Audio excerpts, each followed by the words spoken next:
E aí, sétimo ano, tranquilidade total? Muito bem, então vamos lá.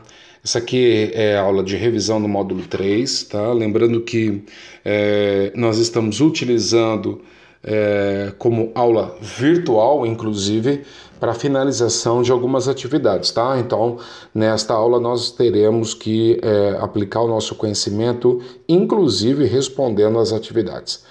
Então vamos lá. Aqui o que nós temos é a economia rural, tá? E quando a gente fala de economia rural, a primeira coisa que aparece é a questão do espaço geográfico. O espaço geográfico que é utilizado pelo homem para poder plantar é aquele que já foi modificado por ele, certo? E entre os elementos mais importantes desse espaço geográfico, desse espaço, sem sombra de dúvida, é o que nós estamos enxergando nessa imagem, é o solo. Então, sem solo, não produz nada, ok? E o que é solo? Vamos lá, vamos lembrar, né? O solo é a camada superficial da terra, né, das terras emersas, né, da nossa superfície, com uma espessura que pode variar de alguns centímetros ou até mesmo metros, tá? Só que esse solo não é apenas um agregado de sedimentos de terra. Como a gente viu na sala de aula, o solo, na verdade, ele é composto por vários elementos, entre eles os minerais, né, a matéria orgânica, os sedimentos, como eu já falei, a água e também gases. Então, esses elementos juntos e misturados, eles conseguem formar uma camada super nutritiva que vai ser utilizada principalmente pelas plantas, tá? Mas não são apenas as plantas que utilizam solo, animais, insetos e até mesmo nós, seres humanos, para fazermos outras coisas, acabamos utilizando este recurso natural tão importante para nós, tá? E a qualidade do solo, ele vai depender justamente de uma série de fatores, tá? Se esse solo, por exemplo, ele é profundo ou se ele é raso, certo? Igual uma profundidade mesmo de uma piscina. Então você imagina que solos mais rasos, mais curtinhos, eu não vou conseguir desenvolver qualquer tipo de planta, né? Se é uma planta que tem uma raiz profunda, óbvio que eu não vou conseguir utilizá-lo. Agora, se é um solo mais profundo, então significa que eu posso ter o cultivo de plantas com raízes, óbvio, são mais profundas. Eu preciso saber se esse solo ele vai ter aí uma capacidade de percolação, ou seja, se ele consegue fazer com que a água seja armazenada com mais fluidez, ou se de repente é um solo menos permeável, que não permite, por exemplo, que a água se infiltre entre os espaços, né, de um sedimento, de outro, de um grãozinho de areia e outro. A pergunta é, será que esse solo é rico em minerais? Ou será que ele tem um mineral a mais e outro de menos? Então isso também pode mudar, inclusive a qualidade do solo. Ou será que o solo vai apresentar matéria orgânica que é fundamental para que as plantas possam, inclusive, e a vida que existe no solo, se alimentar?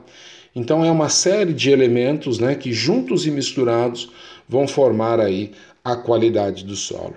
Aqui nessa representação, tá, que é o barril de Liebig, ele mostra, né, quais são os elementos que aparecem, por exemplo, em solos que são saudáveis, tá? Então, se você tem um solo de boa qualidade, ele vai apresentar fósforo, nitrogênio, magnésio, potássio, cálcio, né, a luz, inclusive, boro, zinco, ferro, né, água e cobre, tá bom? E o gás carbônico que ficou aqui do lado. É lógico que essa representação eu estou usando aí de uma maneira geral, mas ela tem na verdade, uma proposta, tá? Para mostrar aí exatamente qual é a natureza e a qualidade de solos. Mas isso eu vou deixar para você na leitura. Muito bem, aqui nós temos uma atividade, então eu vou pedir para quem ainda não fez pausar esse vídeo, responder a atividade e voltar daqui a pouco. Beleza, galera? Então, o que nós temos aqui, para quem voltou? A ampliação da área cultivada. Então, em 1975, nós tínhamos 1,5 bilhão de hectares. Tá? Hectare é uma área, é uma unidade de medida, se não me falha a memória, são 10 mil metros quadrados para cada hectare. E aí nós aumentamos essa área em 2000 e nós vamos aumentar ela ainda mais até o ano de 2025. Então, lógico, né, a humanidade está aumentando e, obviamente, a gente precisa de mais área de cultivo para poder realizar exatamente a produção de alimentos e também de recursos de origem animal. Entretanto, o que acontece, né? Alguns lugares do planeta Terra cuidam melhor do solo, enquanto isso outras nem tanto. Então o solo é um recurso que a gente perde anualmente, literalmente, a gente perde solo. E se eu perder solo, significa que eu vou perder a minha capacidade produtiva. E isso, inclusive, está diretamente ligado à capacidade que os países têm de aumentar ou não a sua produção, das suas atividades, inclusive econômicas, derivadas, óbvio, né, das atividades agrícolas. Então veja que o Brasil ele é conhecido como o celeiro do mundo, não só porque ele é grande, mas porque ele tem uma capacidade produtiva, porque as nossas áreas agrícolas ou cultivadas ou cultiváveis, elas são grandes, né? O Brasil tem aproximadamente 6 milhões de quilômetros quadrados de áreas cultiváveis, ou seja, dá para a gente usar, dá para a gente cultivar. Só que, lembrando, né, não é porque nós temos que nós vamos usar tudo. O importante é usar com sabedoria, mesmo porque a partir do momento que você amplia uma área para plantar, obviamente você está provocando um desmatamento. E isso, nos dias de hoje, não é muito bom, tá bom? Então, o que a gente vai fazer? Nós vamos julgar como verdadeiras e falsas as alternativas, tá? E aí vocês vão conferindo os erros e acertos, tá? Então, vamos lá, ó. A rápida ampliação das áreas cultivadas, que chegarão a mais de 2,5 bilhões de hectares em 2025, pode contribuir para o aumento dos problemas do solo, tá? Galera, sim, tá? A partir do momento que você amplia a área de cultivo, você está ajudando a degradar algo que era natural, tá? Não era daquele jeito, a gente vai modificar. Então não tenha dúvida. 2. Os desmatamentos nas regiões tropicais chuvosas deixam solos desprotegidos e aumentam a erosão pela ação do escorrimento das águas, sem sombra de dúvida. Então veja, por exemplo, ó, lugares que chovem muito no mundo, tá? Sudeste Asiático, o Brasil é um país chuvoso, algumas regiões africanas também são chuvosas. Então, quanto mais chuva, significa mais interação da água com a superfície. Muita interação pode, inclusive, determinar o que nós chamamos de erosões, tá? E as erosões, sim, vão provocar aí uma perda significativa dos solos. Então, verdadeira, verdadeira. Vamos fazer a 2, ou melhor, a 3? Vamos lá. O maior volume de perda de solos ocorre em regiões pobres, em especial na África e na Ásia. E isso se deve provavelmente ao uso, né, de técnicas agrícolas antiquadas e ultrapassadas. Verdadeiro ou falso? Está falando que a Ásia é onde está perdendo mais. Vamos dar uma olhada aqui? Sem sombra de dúvida, né, galera? Olha aqui. Olha a largura, a espessurinha da flecha. Então, na África e na Ásia, se é mais largo, significa que está perdendo mais solo, certo? Verdade. Por que isso é verdade? Porque muitos países asiáticos e africanos são países pobres. Então você imagina que eles não têm recursos financeiros e muitas vezes tecnológicos para poder recuperar esses solos ou conservá-los, tá bom? E a última aqui, número 4, a maior parte da expansão agrícola mundial tem sido feita por meio do desmatamento das regiões semiáridas, o que aumenta a erosão dos solos. Ó, a maior parte da expansão agrícola mundial tem sido feita no desmatamento das regiões semiáridas. Verdadeiro ou falso? Falsa, né?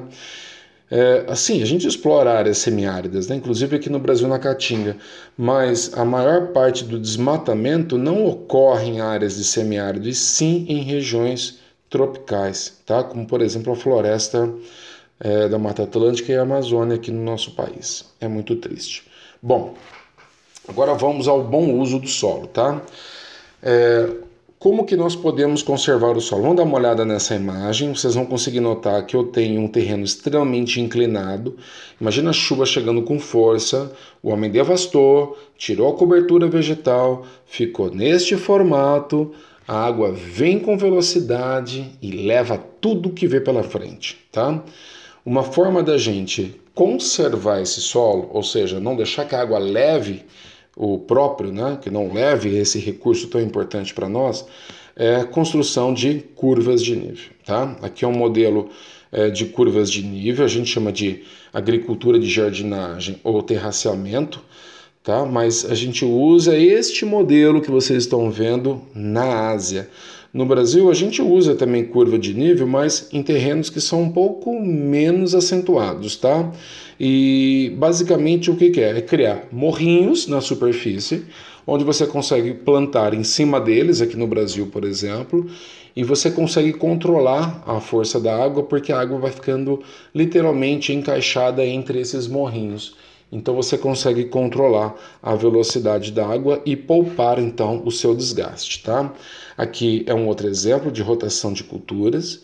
É muito interessante. A rotação de culturas, na verdade, ela é uma técnica lá da época do sistema feudal, super antiga, na qual, naquela época, eles já perceberam que quando eles trocavam as plantas de lugar todo ano, elas conseguiam preservar melhor o solo, tá? E ao mesmo tempo elas rendiam melhor. Por quê? Lembra que o solo ele é composto de matéria orgânica e ele é composto também de recursos minerais, tá? Então as plantas, quando você faz a troca dessas plantas, existe também uma reposição de certos nutrientes do solo. Então uma planta muitas vezes ela tira um nutriente do solo, mas ela devolve outra. A partir do momento que você faz essas trocas de forma constante, e lógico, né, pensada, não é qualquer planta que você vai introduzir na rotação, a partir do momento que você consegue fazer essas trocas, você consegue utilizar por mais tempo e com mais qualidade este solo, tá? Então peço para você fazer a leitura para ter mais informação. E aí eu tenho dois tipos de adubação, tá? Orgânica. Eu tenho aquela composta apenas, né, por elementos vegetais, e eu tenho aquele adubo composto que é produzido desde com excremento de animal até mesmo com sobras, né, de plantas, folhas, galhos, troncos, etc. e tal. Então misturou, você consegue fazer adubação composta. Quando você não coloca o esterco, é só de origem vegetal, adubo vegetal. Por que a adubação é importante? Porque ela consegue fazer a reposição dos nutrientes que foram retirados por determinadas plantas. Então veja em casa, se a gente não, de vez em quando, colocar, né, um adubozinho lá no vaso da planta, logo o que acontece? Ela morre, tá? As folhas vão ficando amarelinhas, a gente vai percebendo que está diminuindo a quantidade de nutrientes, em especial um deles, chamado nitrogênio, tá bom? E aí, como que a gente repõe isso? Com esterco ou com adubação de origem vegetal apenas, ou química, tá? Que a gente encontra inclusive em supermercado. O que nós temos aqui, pessoal? Assim como a gente pode cuidar do solo, né? E como que eu cuido do solo? Fazendo curvas de nível, fazendo rotação de cultura, fazendo adubação, eu também posso prejudicá-lo. E um dos principais prejuízos que o solo sofre é o processo de queimadas, tá? As queimadas, elas vão acabar com essa camada sensível do solo. Lembra que eu falei que o solo ele é rico em humus, ele tem inclusive vida microscópica, né? E vida de insetos importantes, nós temos as minhocas, nós temos água no solo, e você imagina uma queimada. A partir do momento que você devasta a floresta, você já está tirando aquilo que repõe, aquilo que mantém os nutrientes no solo. E quando você aumenta a temperatura da superfície do solo, você também está contribuindo para degradar esses minerais, para destruir essa vida e para eliminar, inclusive, essa umidade presente no solo. Então, queimada não é legal, tá? Embora os índios façam, em alguns momentos, o que eles chamam de coivara. Agora, por que eles fazem, né? Os índios mais tradicionais, vamos pensar assim, porque eles não têm máquinas. E aí uma forma fácil de você limpar o terreno é simplesmente ateando fogo, tá bom? Agora, o principal vilão do solo é este carinha aqui, ó, erosão. E o que a erosão é? Nada mais, nada menos do que a retirada de todos os elementos que compõem, que formam o solo. E a erosão sempre vem da superfície para baixo, beleza? Dá uma olhadinha aqui interessante nesse esquema, né? Quando você tem uma cobertura vegetal original, esse solo ainda está exposto, tá? Mas menos exposto. Então as árvores vão funcionar como se fosse um cobertor, como se fosse um protetor, como se fosse um telhado. Quando as gotas, né, da chuva, da água, chegam até a superfície, antes de chegar nela, tem que ultrapassar uma barreira. E essa barreira se chama copa das árvores, os galhos, né, as folhas, a camada de matéria orgânica que está distribuída na superfície. Então, a quantidade de solo, de sedimentos, que a água consegue tirar de uma floresta, por exemplo, é muito pequena. Então, olha só, né? 4 quilos é a perda de hectare a cada ano, certo? Agora, e se eu tiver um cafezal? Quanto que eu vou perder, né? Se eu tiver um cafezal, eu vou perder 1.100 quilos de solo por ano, tá? Por quê? Veja, parte da superfície está desprotegida, você tem corredores entre essas plantas, o que permite a passagem da água com mais velocidade e mais força. E aí, óbvio, né? Tá levando embora. Essa é a média, tá? Eu acabei indo no sentido oposto. A baixa é quando nós temos, por exemplo, uma pastagem. Então eu tenho uma cobertura vegetal que acaba protegendo a superfície, né, com as suas raízes, as folhas das gramíneas, mas mesmo assim nós já temos aí uma perda significativa de 700 quilos de solo por ano, tá? E agora, quer perder solo de verdade? 100 mil quilos por ano? Sem plantação alguma. Então veja quantas áreas você conhece que não tem cobertura vegetal. Então significa que nós, enquanto humanidade, nós estamos perdendo o quê? Solo. E solo é vida, é recurso. Bom, nossa aula já está com 17 minutos. Vamos dar uma acelerada. Lixiviação e laterização. Isso aqui são 2 problemas do solo também, tá? A palavra lixiviação, ela vai me remeter a um problema de muita exposição de água, tá? Lembra que a água é importante para poder destruir a rocha matriz, quebrá-la para dar origem ao solo, ok? Mas quando eu já tenho o solo e esse solo recebe muita água, sabe o que acontece? O solo ele é lavado.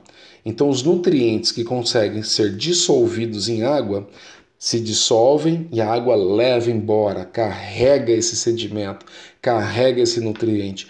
Então o solo vai ficando pobre, ok? Isso é a lixiviação.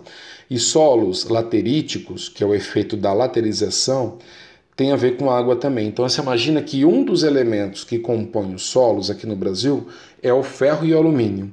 São 2 metais, na verdade. Quando a água se mistura, por exemplo, tanto com o ferro ou o alumínio, o solo fica oxidado, porque são metais que oxidam. O ferro oxida mais do que o alumínio, inclusive. E esse óxido, esse ferrugem do ferro, vai fazendo com que o solo fique também enferrujado, entre aspas, tá? E esse solo enferrujado, na verdade, faz com que ele fique duro. O solo duro, ele é impróprio para cultivo, e ele é super fácil de ser destruído pela força da água, igual você está vendo, por exemplo, nessa imagem. Então, no Brasil, solos lateríticos e solos com lixiviação são extremamente comuns, tá? Vamos fazer um exercício, jogo rápido aqui. Eu vou pedir para você pausar o vídeo, tá? Tentar resolver a atividade e voltar em seguida, beleza? Bom, agora que você voltou, vamos pensar aqui comigo. Olha, eu tenho 2 representações. A linha azul está representando o rio que está numa área agrícola. E a linha verde está representando o rio que está numa área florestal, tá? Veja que o rio que está, por exemplo, na área agrícola, recebe a água num tempo menor, 15 minutos depois da chuva ele chegou num volume máximo, tá? Enquanto o rio que está numa área de floresta levou mais tempo, cerca de 40 minutos aproximadamente para chegar no volume máximo. Então, qual dos dois rios é melhor, né? Aquele que recebe água primeiro ou aquele que recebe água gradativamente, né? Num tempo mais prolongado? É lógico que o rio de área de floresta, certo? Então, as perguntas são assim, vamos achá-las aqui. Vamos lá, primeiro. Por que a quantidade de água do rio que atravessa a zona agrícola é maior no início das chuvas? Ora, por causa disso aqui, olha. Né? Você imagina que o rio está aqui embaixo, ó. Faz de conta que ele está aqui, ó. Beleza? Vocês estão enxergando aqui, ó, mexendo com a minha canetinha no celular, tá? Então você imagina que o rio está aqui embaixo. Cara, a água vem numa velocidade tão grande que rapidinho essa água chega na parte mais baixa, aumentando o volume de água do rio, tá? Então esse aqui seria o rio de área agrícola, o rio da linha azul. Agora, olha aqui na floresta. Você imagina que a água até chegar na superfície, conseguir se infiltrar nela, percorrer o tronco, os galhos, até ela chegar na parte mais baixa, leva muito mais tempo. Então não tem nem que discutir. Né? Os rios que estão em áreas agrícolas recebem água primeiro e os rios que estão em áreas florestais irão receber a água depois, tá bom? Vamos fazer o B? Explique em qual dos rios a erosão do solo será menos intensa. Se você respondeu floresta, você acertou, né? E é lógico que sim, por quê? Porque a floresta, como eu já disse 2 vezes, a floresta ela vai funcionar como um protetor da superfície. Beleza, meu povo? Então, aqui nós temos um teste, beleza? Aliás, nós temos mais um outro teste. Então, vamos ler aqui. Observe a figura abaixo, na qual se apresenta algumas etapas da formação de um solo, processo que pode demorar, inclusive, galerinha, milhares de anos, tá? Rocha, solos jovens, solo maduro, veja que ele vai ficando cada vez mais profundo, inclusive a cor vai mudando, né, em função aí dessa oxidação, mistura com os micro-organismos, etc e tal. Vamos lá, ó. Analise as afirmações sobre o tema. Micro-organismos, como as bactérias, por exemplo, são agentes importantes na formação e no desenvolvimento dos solos. Verdadeiro ou falso? Verdadeiro, né? 2. O processo de formação dos solos está relacionado a um conjunto de fenômenos físicos, químicos e biológicos, que agem sobre a rocha e conduzem à formação de partículas não consolidadas. Verdadeiro ou falso? Verdadeiro. 3. A figura mostra um perfil de solo que, partindo da superfície, contém camadas dispostas horizontalmente, com diferentes características resultantes dos efeitos dos processos de formação do solo. Verdadeiro também, né? E depois 4, em apenas 1 grama de humus podem existir mais de 4 bilhões de seres vivos, tais como minhocas, besouros, formigas, larvas, insetos, fungos e bactérias. Também é verdadeiro. Então a opção correta, vamos ver se tem. Todas as afirmações são verdadeiras, alternativa D. Beleza? Bom, aqui do lado, galera, vocês leram, né? Vocês viram que o texto fala aí sobre a questão da fertilidade do solo. Vocês estão olhando aqui, olha que prejuizão. Você imagina o dono dessa propriedade, não cuidou dela, não protegeu, erosão. Essa erosão praticamente é irreversível, tá? Aliás, se ele quiser reverter, ele até consegue, mas quantos milhares de reais ele vai gastar, ou milhões até, tá? Fica muito caro arrumar uma propriedade dessa. Então ele abandona, e aí você tem um prejuízo, tá? Porque você nunca mais vai conseguir produzir numa região como essa. Inclusive, até ameaça a água, viu? Mesmo porque a água também é armazenada no solo. Lençol freático, água de aquífero, vai embora. A foto mostra uma área com deslizamento do solo. Não, isso aqui não é deslizamento. Vossoroca. Eu não sei o que é vossoroca. Assoreamento. Estou vendo alguma coisa assoreada? Assoreada é quando você tem acúmulo de areia, tá? Lixiviação? Até poderia, né? Mas o termo correto aqui, galera, é B. Vossoroca, tá? O que é uma vossoroca? É uma grande erosão, tá? Eu também posso chamar de bossoroca. Posso trocar o V pelo B, tá bom? Então é isso, galera. Nós estamos aí encerrando o módulo 3 na revisão virtual. Faça atividade em casa e quando as aulas retornarem, nós vamos continuar isso. Tá bom, pessoal? Fica aquele meu abraço para vocês e se cuidem.